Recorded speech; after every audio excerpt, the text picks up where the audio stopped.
Hello, I'm Mal, and welcome to my review of Minor Key Games' Neon Struct, Eyes of the World. Neon Struct is a cyberpunk-themed spy/stealth game, and it was released on Steam on May 20th of 2015, which, as I'm recording this, was just a few days ago. I'm going to take you through sort of the basic elements of the game, show you some pieces from the first sort of tutorial mission. I'll go over things like the control schemes, the aesthetics, gameplay pieces, and then towards the end of the video I'll give you my overall thoughts of the game and my recommendations. Alright, so let's get to it. Okay, well when you get to the main menu, it's got a fairly standard setup. You can continue a game, which will basically just bring up the last save that you have automatically. You can start a new game. Obviously, you can load a game. You can select a previous mission that you've already completed and just run through at that point, sort of like a mission restart. Next is options, and under options you have your standard fare, and it would appear that under the control scheme that you can use either a controller or your standard keyboard and mouse, which is the way I'm choosing to play. I also think it's very thoughtful that there are multiple difficulty levels. You've got tourist, easy, normal, expert. So someone that maybe isn't as familiar with a stealth game like this could get into it on a lower level of challenge and then bump it up as they go along. I think that's a smart feature. So when you start a new game, you are just outside this country club in Austin, Texas, and you have two objectives. The first is to find out where a previous agent dropped some information that we need. So there's a dead drop somewhere inside the hotel. You're not exactly sure where. And the second thing that you have to do is plant a listening device, a bug, in the presidential suite. There's a conference that's going to take place like a week later. So we're going to slip in. There's lots of security, but it is a hotel. It's not a military installation. So the first mission serves as a tutorial of sorts. It teaches you, space is to jump and push up against like a wall or a ledge and hold down the space bar, and that'll let you climb up. WASD with a mouse has sort of your standard movement. There are some different things that you may not be accustomed to. It is C for crouch. Shift will toggle whether or not you run. The indicator at the bottom, by the way, is not your sound, which is what I thought it was initially. It's actually visibility. So if the indicator is all the way to the left and grayed out, then it means you're in complete darkness or there's no visibility on you whatsoever. And then the bars will go all the way to the right, and you'll have like a solid pink circle to the right, and that'll indicate that you're completely visible. So if there's a guard nearby, or even just a regular civilian, they're going to be alerted. It's important to note this is a stealth game, so you don't ever want to be found. And as you'll see through some of this gameplay, I was spotted multiple times in the first mission. I did complete it, but you get a little grade at the end of the mission, and, well, let's just say I could have been more stealthy.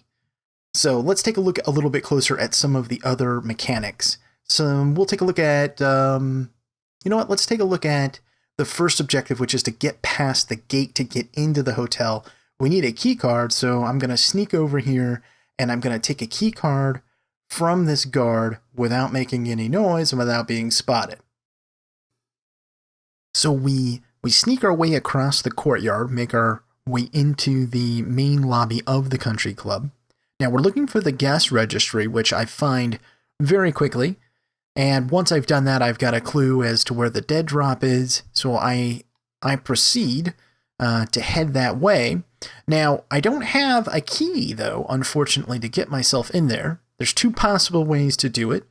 You can find the key specifically for that suite over on the floor, not too far from the hotel registry, or you can opt to do what I did, which was sneak behind the security chief and get the card that the security chief has, because ultimately we're going to need that anyway to get into the presidential suite for the second objective, which is to plant a bug.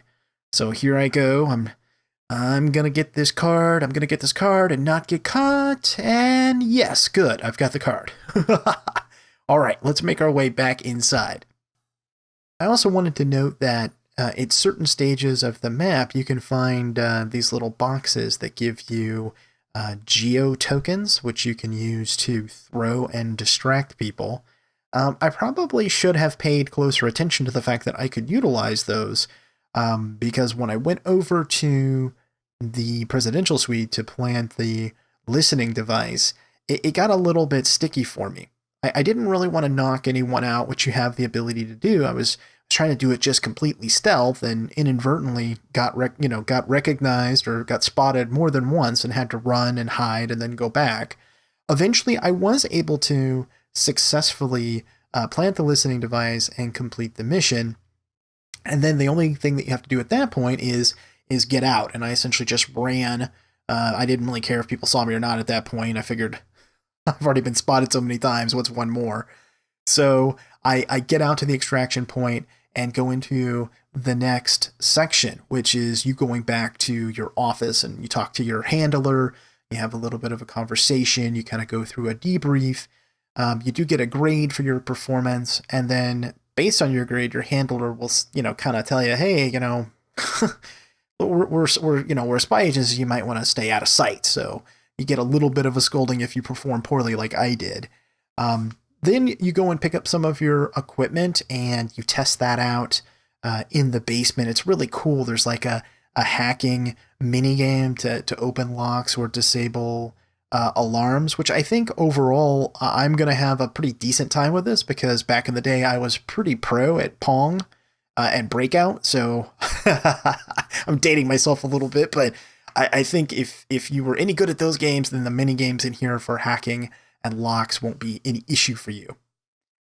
Make sure that you do explore your environments. I went to my office and found like a grate that would open up through a venting system that allowed me to go into the office next door. I got a little bit of extra money. So the game does certainly encourage exploration. Now, should I have taken the money from that other office? I'm not sure. It just did it automatically when I was looking around. So take it for what you will.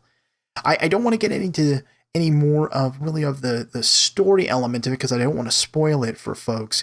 So I think what I'll do here is I'll just give you my final thoughts.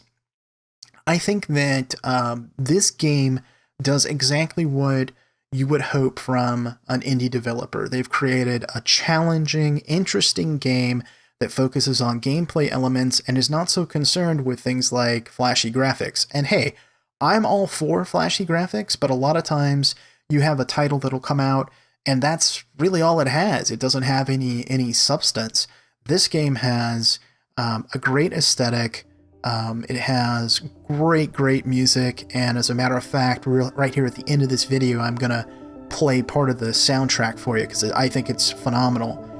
It's really interesting too when you transition from one area into another, at least the first couple of levels, you'll find a radio in-game that's playing a song from the soundtrack, and I found myself a couple times just stopping and listening to the music because I thought it was so awesome. So needless to say, though I will say it, I highly recommend this game, and not to people that are just fans of the stealth genre. I think that this game has enough appeal, and it's certainly price point wise a steal for the level of gameplay and interesting mechanics that it has.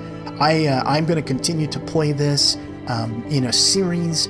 I don't know how long I will, but I'm going to be playing it, and I hope that you join me for that, and that you enjoyed this review and introduction to Neon Struct. If you have enjoyed the video, then I hope that you do join me for the Let's Play, that you like the video. I look forward to your comments and feedback as always. Thanks so much for watching, and until next time, I'm Mal, and I will see you later.